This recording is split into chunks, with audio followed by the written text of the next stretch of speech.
Welcome to HortTube. My name is Jim Putnam. In this video, we're going to bounce around and see some fun plants at Everde Growers location in Fallbrook, California. I'm joined by Tom Foley. Nicholas Stadden will be in the video as well. We're just going to bounce around and see a lot of interesting plants.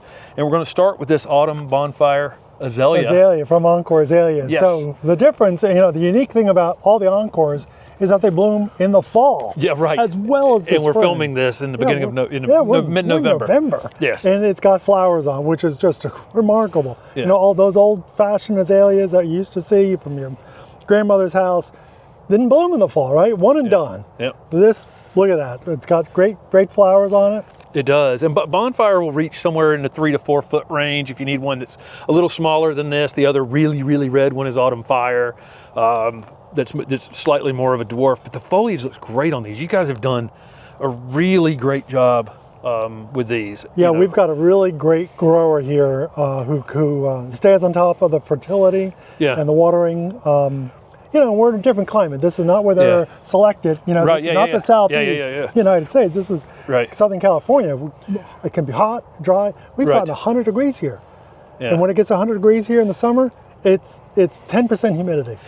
So these look fantastic to grow in those kinds of climates. Yeah, for remarkable. Sure. This one's hardy in zone 6 to 10. Can you grow? I mean, I saw Encore Azaleas in the LA area. I mean, it was kind of surprising to me. I can tell they're Encores because it was November when they were blooming, right? Yeah, you can tell the difference from that. But again, these look really great. Some of the growing on these, everybody's like preparing them for that spring flower, like they did all azaleas forever. Yeah. But we really should have these things looking like this time of year. All the time. This extra little pruning you can do on these. After that spring flowering, I would encourage everybody watching, give them a little bit of a haircut, and then they'll come back out of that and fall be this dense and full and be ready for the extra flowering, the real thing that makes an Encore Azalea an Encore Azalea. That's why they call it Encore, right? You've got an Encore round of flowers. Let's think about the difference where you might be growing it here in the Southwest versus me. Sure, so we grow these in shade. Yep. That's really important. We get hot and dry here. Yeah. And so a little bit of shade helps quite a bit. Right. And they still flower just as beautiful as what you see in the Southeast United States. Yeah, and then we'll go to the growers in the Southeast and they're growing these in the absolute full sun. Sure. And then we need 4 to 6 hours of direct sun on them in Raleigh to really keep them, full and, interesting. It's just one of those things. There are, despite the fact that they'll grow in 2 different regions of the U.S., there might be slightly different needs for them. And a lot of that can be found out by visiting gardens, and visiting places in your area. See where they look good. If you see one that looks good, kind of copy that for the space in your garden. Then if you see an azalea and it's growing in your neighborhood, these are going to do exceptionally well. Yeah. Nicholas, tell us about this amazing ivy. I didn't think I'd be stopping the car for an ivy today. Striking, isn't it? Yeah, this is a brand new plant that will be appearing on the market soon. And it's an ivy called Tropical Blizzard. Now, people will say you either like variegated plants or you don't. This is more than just a variegated plant. It has got the most unique coloration, this kind of mottled cream, pearl, green, sage green to bright green. Yeah. You can see it on these big, beautiful leaves here, huge leaf. As the days grow shorter and the nights grow cooler at the end of summer, the leaves have this stunning pink blush on them. I mean, it's very, very cool. Like all ivies, it's a fast grower. I took a gallon home probably about in March, April of this year, and within 12 weeks, I had it right to the top of a 5-foot stake, and I was growing it in full sun. So this is really an exceptional plant. How would you use these, right? You could use them in a container. I think that's where they really do belong. If you're in the warmer regions in ground, it's like a USDA zone 8. In the colder region, it's going to be an annual. But like a 5 or 6 or 7 foot bamboo stake, a couple of feet in the ground, and then make a wigwam or a teepee, and then train the plant up the wigwam or teepee, and it will absolutely delight. It'll be a conversation piece. Yeah, and there's red stems. Isn't that beautiful? The red stems against that variegation. I love plants that have a changeable variegation. Yes. This plant's going to be different at different times of the year. Something interesting going along. Yeah. So ivy or hedera, tropical blizzard. Something we don't talk about enough on the channel are these beautiful new Cordalines. There's so many interesting ones. There's a lot of new Cordalines coming on the market. That doesn't make them all good. You're right. You're right. There's a lot, and we trial all the Cordalines. I can see you're trying tons of them. Yeah, and yes. you know, these are all, we're out in the nursery in the production area. So we have another area that we evaluate new plants. We normally evaluate plants for at least 2 years. Right. So Cordalines, any of the new ones, we've evaluated for more than 2 years. Right. This is Design-A-Line Burgundy. Yes. So the difference, you know, it's more clump-like, It is. more grass-like. Right. And sometimes a lot of the Cordalines will get stems on them, yucca-like, you know. For us in California, that can become a small tree. Right. Yeah. This is a much shorter perennial. Gotcha. The other thing with Design-A-Line is to plant it a little bit lower in the ground. You know, plant just an inch or so into the soil. Right. That just helps it kind of keep it upright. While Cordaline, this is Lime Passion. Yep. This is just much more clear, whiter, just beautiful variegation. Yeah, it's and more vigorous than Torbay Dazzler. Right. Which we grow as well. Right. But this one is just, you could see this, you know, you and I saw it from a couple hundred yards away. Yeah, for sure. It's just tracked immediately. So what zones are these going to be hardy in? These are going to be 9, zone 9, zone. Okay, gotcha. You're pushing to go to 8. Gotcha. Now remember, our USDA zones in California, if I say 8, that may be a different 8 than the East Coast You're 8. right. Yeah, right. So 8 can be like the Bay Area where we have water, and so the minimum, you know, it's done at average minimum temperatures, and so it can be very different for us. Right. These do great in the Bay Area, all the way down the coast, and inland as well. Right. And so Steph and I use our Cordalines as houseplants. So we leave them as container plants. They're just, look at this, as a container plant, how good is that? Yeah, that's great. Right? And then we just know that sometime they'll take some cold.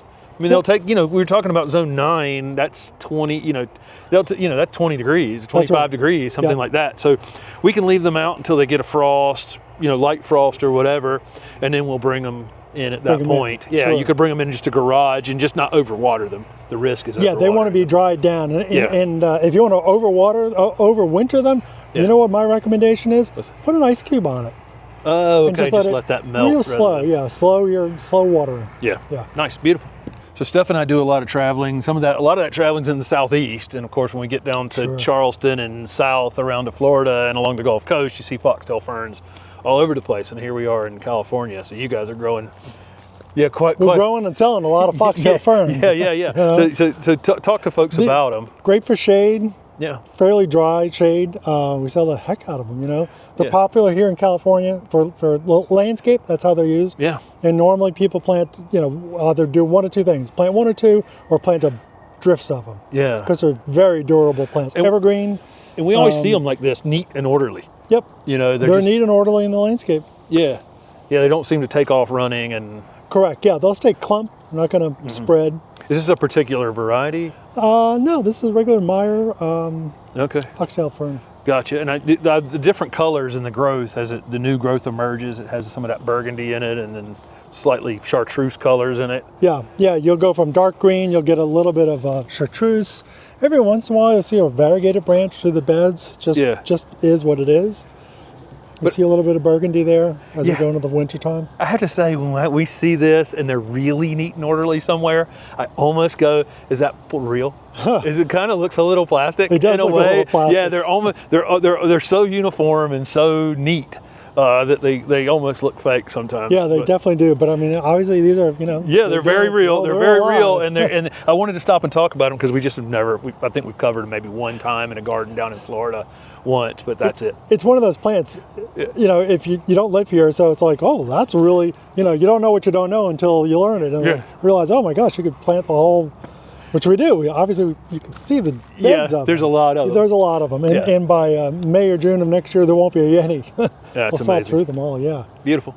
You guys grow a ton of camellias. I don't know how many acres this is under the shade cloth. It's a lot. It's a lot. Yeah. This is October Magic Orchid, and I just put a video up for Orchid on the channel, and you guys grow October Magic Ruby and some of the other ones from the Southern, you know, from the Sunset Collection and the Southern Living Collection. Yeah. Tell me why you love camellias this month. So first of all, with the October Magic series, I cannot remember in my experience, and this year I've been in the nursery profession for 40 years, I can't remember when a new series of camellias has come along. And I think this October Magic series, with all their different colors, is absolutely fantastic. There's no other way to put it. Yeah, they're so buttered up. Camellias are probably one of the more valuable crops we grow. But what's really exciting, camellias are named after Joseph Camul. And Joseph Camul was a Jesuit priest who years and years ago, while saving souls in Asia, right, he discovered camellias. And they were sent back to Europe, and then they made their way to England. Yeah. And from there, they made their way to America. And at one point in America, Sacramento, of all places, was growing camellias, especially japonicas. Yeah. They were growing japonicas in greenhouses. They were a greenhouse plant. Who would ever have thought? And now they become a garden plant. So the great thing about camellias is, as every great plant, they've been around for years. They haven't just gone away. So, Jim, for PDSI, the Sunset Program, and the Southern Living Program, to bring this group of camellias to market, I think is remarkable. Yeah, they're always they're so compact, so budded up. The foliage looks great. Yes. But you guys grow. So this is the October Magic series are Camellia sasanquas, which tend to be fall blooming. Yes. And then you do a lot of japonicas as well, which tend to bloom after. So both crops are very important. Sasanquas, for the most part, can take more light. They can take more sun. Yeah, so you can grow them like in a half a day's sun, where japonicas really need that 30% shade. Yeah. And they are more of a late winter, spring crop. So you've really got this long season from November all the way through till April, where you can have camellias in the garden. Right. They require acidic soil. They like either peat moss or cocoa coir. They love to be in cocoa coir, and then some other soil additives in there as well. So tell me how camellias perform in Southern California gardens. Great, that's a great question. And they perform very well, provided they're given the best possible chance. And the best possible chance is a well-drained spot. Really, sasanquas where they can get some morning sun, afternoon shade, and then with the japonicas, certainly in dappled shade, they're great. In the ground, when you dig your hole, make sure you backfill 50-50 with peat moss or cocoa coir and some organic mix. Is that because your pHs are a little higher? They could be very high. Gotcha. So where we are in the southeast, our pHs are typically, not everywhere, but for the most part, perfect for You can camellias. just plant them. Yeah. So for here, you'd already having to do some soil adjustment. Amendments, Yes, but then you're able, as long as they're in the similar part shade conditions, you should be good. You've got every chance. Gotcha. And then the other great thing is they make super container plants. And like we're looking at some Yuletide behind Stephanie filming here. You know, Yuletide obviously named for the Christmas camellia, and extraordinarily hardy too. They're like USDA Zone 7. Yeah. I've seen these growing very well up in Seattle in shaded spots. They're great. So camellias are one of those great old plants which have been around for years, and we need to keep working on them. They're valuable, they're timeless, they're popular across every age group once they get to know them. Yeah. So it's just terrific. They've always been right at the top of my list for my favorite plants, because as a nurseryman, a lot of times we spend March, April, May, June, July, we're as hustling as fast as we can go. And it's when we actually slow down. Those plants that bloomed then were the ones that I kind of liked when I was able to take a break. Yeah, I understand. So just two more tips I've thought of. So when you have camellias in your garden, they tend to have a very fibrous root system, and that fibrous root system will be very close to the top of the surface. So don't go in there with a hoe or a rake, toiling the soil or tilling the soil. Just let them be. If you see some weeds, do the hand weeding. And the other thing is mulch. So like autumn, early in the spring, cocoa coir, peat moss with some organic. Just put another inch or a couple of inches of mulch on top. Don't dig it in. Just let the goodness of that mulch go down into the roots. I do love a great Euphoria, and this is another a new one, huh? This, I know the whole history of this. This is a Euphoria called Miner's Merlot. It was named by a woman named Jen Miner. Okay, wow. Yeah, so she lives up in Sacramento, California, Northern California, and she selected this because it held its burgundy all the way through the summer. Yeah. A lot of Euphorbias, they'll be burgundy in the spring, and then they'll go dark green in the summer. This holds its burgundy all the time. Yeah. All of it's to the heat, low humidity that we have here in California. So this is a Miners Merlot Euphoria.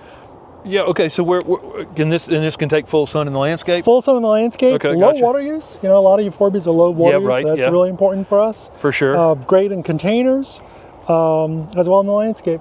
Nice. And what's it hardy down to? Do you know? I'd probably put it zone 8. Okay, zone 8. Yeah. So I could make an attempt at this. This will do great for you. In Raleigh. Yeah. We grow lots of euphorbs in the ground. I just hadn't seen this one yet, and we could see it from all the way across the nursery. This grouping here. A mile away, you can see it. I mean, it really holds its burgundy, and this is what it looks like in the middle of the summer. Yeah. So you have a lot of heat as well in Raleigh, so this will hold that color.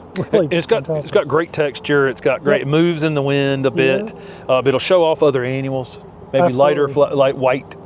Flowers, that kind of thing. This would be great with some white flowers. Yeah, and good container plant. That's a great container plant. And I mean, look, it branches, so it's going to make a mound habit, which is perfect for a container plant. And again, because it's in a container, low water use. So this is in the Sunset Plant Collection? Yes, this is in the Sunset Plant Collection. So of course we grow a few lantanas that are hardy in North Carolina around us, around the middle of North Carolina, and then of course all the southeast. But then we got out here to California, and it's Lantana City. We are in Lantana City. Right. So every landscape, every commercial landscape in California has lantana. Right. And they don't plant one, they plant 1,000 or 2,000. Yeah. They plant numbers. It's very durable, evergreen, year-round blooming, low water use, low maintenance, butterfly, hummingbird attraction. It hits like all the buttons that we want for a plant, right? Low maintenance. This is a variety that we found here at the nursery called Super Purple. Yeah. Well named. Why? It is super purple. If you have this side by side with regular Lantana malvadensis, you would see the difference. This is just more color, more flower power than the regular lantana. When I see this particular one around town, as we've been in the kind of LA area for 5 days, now we're between LA and San Diego, kind of. This one tends to be kind of boxwood-like. I mean, it kind of bends to be, how tall will these get? Low. This one stays low. Yeah, this will stay low. This is a low ground cover, maybe even a little bit lower. Okay. Yeah, there's lots of varieties of lantana. Yeah. But this one's more ground cover, and you can see that in this group. It wants to so go they're not out. being pruned. No, these are unpruned. These are going to go out, which is good as a ground cover, right? That's what we want. And I mean, you see them on slopes. That's why it really pops a lot. Because the slopes, it's low water, wet, and it's really dry on the soils. So this is just a bulletproof plant.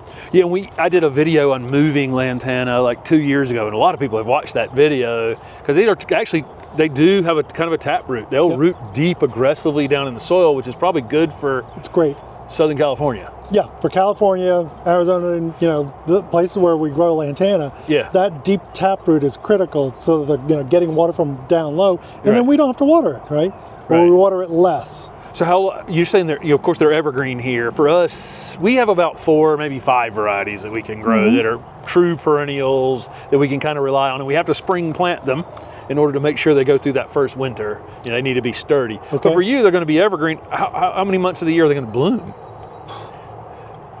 11, 12. So they're only going to shut down in the coldest, shortest really days. Short days in the middle of the winter. They will slow down their flowering. Gotcha. Be very sporadic. But the rest of the time, they're blooming machines. Nice. Thank you. That's a super purple lantana. Super purple. Yeah. Thanks. So if this was smell-o-vision, you would know that we are in probably close to an acre greenhouse full of gardenias that are flowering. Tell us about this particular type of gardenia. Terrific. Thank you, Jim. Thank you. So quick bit of history. So this is Gardinia veitchi or vetchi, and this commemorates Charles Vetch, or Veitch, who was an English plantsman back in the early 1800s. He was a real entrepreneur, and he would send plant explorers back to China and Japan to find plants, and they would bring the plants back to Europe, where he would sell them for dazzling sums of money. And he was one of the main conduits of getting camellias to America. So this is Gardinia veitchi. And so we're talking about a plant that's been around for nearly 300 years. Yeah. Incredible. And we're still growing thousands of them. And in all kinds of different ways. Yes. Yeah. Right. Yeah. Yeah. The stake is one of the newer ways of growing them, but that's probably been like 20 years. But so very green, very lush. I grow my gardenias at home in full sun. There's always a big debate, shade or sun. I grow them in full sun. There's lots of different varieties. There's dwarf compact varieties. People graft some on Gardinia thunbergii. So they're just great.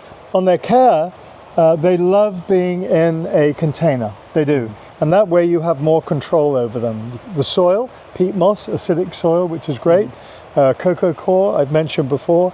During the growing season, they're heavy feeders, so feed them every like 25, 30 days. If they're in a container. If they're in a container. But you know, in the right areas, they perform just great in the ground. They're like camellias. They have a very fibrous root system, so don't go in there digging and tilling. Just put fresh mulch on the top and let that seek in. Sometimes they can go a little bit yellow. They get chlorotic, so they need a shot of iron. So if you said to me, what's the major use? They're really for decoration in the garden. You want them where you can smell the flowers, whether they're at the entryway or on the border in a garden, something like that. They're terrific in containers. So my favorite use of gardenias is using them as cut flowers or floating them. What's one of the the main reasons you're growing this one over? Is it it's more ever blooming, right? The common name is the ever blooming gardenia. It's so proliferous. Where you've got some gardenias like Mystery, which are beautiful, but they just don't bloom like the. And they tend to bloom on temperature change only. Where these just bloom on. Absolutely. These are just. Here we are in November, right? We're looking at Christmas. We're in a greenhouse. I agree. But look at the color of them, and dotted behind us, there are flowers coming. You imagine these like mid-spring all the way through till summer, just flowers from top to bottom. We're in zone 8A in Raleigh, and this one is pretty tender, where we are, but we do have lots of other gardenias we can grow. Our soil is actually acidic enough. Our issue with growing gardenias is we're on a flat plain with clay. And they don't like that wet feet. They're actually easier to grow in containers in our area than not. But we have to mound them up some. We have to make sure they're well drained, and then we have the right everything else, as long as they're not being overwatered. I understand. So then would you put them on a berm because of your groundwater? A slight berm with some pine bark soil conditioner mixed in, or something that will allow some drainage. The drainage. That's great advice. Great advice. Yeah, this is one of the main things I grew at my nursery was gardenias. I tried to grow things that people had emotional attachments to. There you go. So things like hydrangeas, things like gardenias. People develop emotional attachments to those plants. And if you put them in front of them at the right time, with the right flower and the right color, on the right day, makes their heart go pitter patter. And they can't not buy it. They can't not buy it. You're right. You're right. Plants are.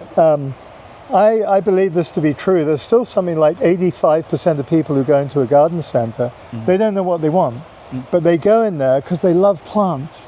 There's more interest in plants today in the United States of America than I've ever seen, and I've lived in this great country for a long time now. And it's so exciting for our profession, all of us here today who've been involved in shooting the videos with you. It's such an exciting place to be. It is. You've got something that people want. It is. Very cool. Thank you very much to Tom Foley, and thank you, Nicholas Stadden, for being in the videos. To you. And Stephanie behind the camera. Yes, and we run into each other many times a year. We do. I look forward to it. Yes, next and I always attach We'll put a camera on you when I run into you. Thank you. Thank you guys for watching.